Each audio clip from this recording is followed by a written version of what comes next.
You know how in every interview they ask you about your strengths, and you always wonder if your answer is too bland?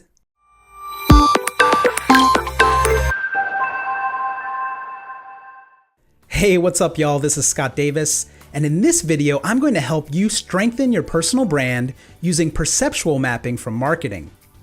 First, let's have a quick primer using a product brand. We'll talk about Nike. So we're drawing our perceptual map, and we have two lines dividing our map into four parts.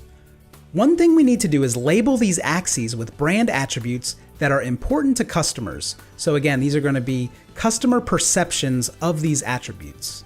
For this example, let's go with price and quality, the most common and boring design. So price is going to be our horizontal axis going from high price to low price. Quality will be our vertical axis going from high quality to low quality. Okay, we're using Nike, so let's think about how Nike fits into this price and quality map based on our intuition. Maybe in a real setting, we actually collected surveys from customers and we know Nike fits about here on relative price and quality. Now, as Nike, we want to know our position compared to competition. Let's just look at Adidas and New Balance. So on this map, Nike seems to be in good position relative to these competitors, providing more premium quality, but they may not win business from price-conscious shoppers. One problem with this perceptual map that may have jumped out at you is that quality is pretty fuzzy, and there are a lot of things that go into determining perceived quality. What should we focus on if we want to move higher in quality? Let's draw one more map for Nike, with comfort and fashion as our attributes. Assume through surveying we learned that these are the two major determinants of quality for sneakers. Now this is useful. I can see how Nike compares to Adidas and New Balance on these critical attributes. Perhaps this view even reveals opportunity to compete with New Balance in certain customer segments that are focused on comfort over design.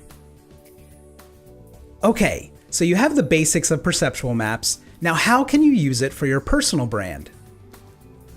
Let's start by sticking to price and quality for our first map. In an interviewing process, price is going to be expected salary. That is, what the employer thinks you'll be paid if you take the job. Quality is again fuzzy for us here like it was for Nike. We know high quality is good, but how can I become a better quality candidate? I'm probably clustered in with several other candidates who have similar salary requirements and overall quality perceptions. Now, we don't know who the other candidates are, but it's safe to assume that the salary range is not an area of differentiation since we all made the interview cut. Quality is too vague to address directly, but we want to somehow move higher in perceived quality by our customers. In this case, the interviewers are the customers. The interview is your chance to differentiate yourself on the attributes that matter to this company. When they inevitably ask you about strengths, or guide you down a path that allows you to discuss strengths, you should recognize that as an opportunity to move away from the cluster. There are many ways to find out what attributes matter to the company or hiring manager before your interview. You can paste the job description into word cloud software and talk around the highest frequency words. You could look at the LinkedIn profile of the hiring manager and try to figure out what skills they have, or look at how they describe their job or their past jobs. For this example, I'm going to look at the culture page on the company's website. Most companies have these, especially big companies. So you're interviewing with Netflix, and you're looking for cultural elements that resonate with you, align to your personal strengths, and are uncommon, areas for differentiation. On this list, I like curiosity and courage. You may like other attributes. Now, you don't need to speak in these terms precisely, but for each one, you should be able to tell a compelling story.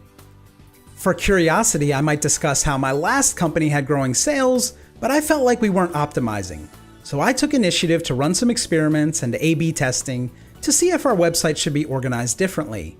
What I'm trying to do is present myself as an eager learner to align with the curiosity cultural value. For courage, maybe you challenged your manager on a critical issue and you ultimately help the company and your manager. Okay, I'm being super vague here because I'm making these up, but you want to be specific. Quantify your impact. So now that you've done this, you identified 2 strengths that align perfectly to the culture at this company, and you had specific illustrative stories. How much better is that going to be for you than, well, I'm a team player and I take on challenging projects, and then you're kind of waiting for them to ask you for more information? That's not the way you want to approach the interview. All right, well, thank you for watching. It really means a lot to me. I hope that I make many more videos like this. If you did enjoy the video, please share it and please leave a comment. And if you didn't enjoy the video, you can leave a comment as well. Thank you.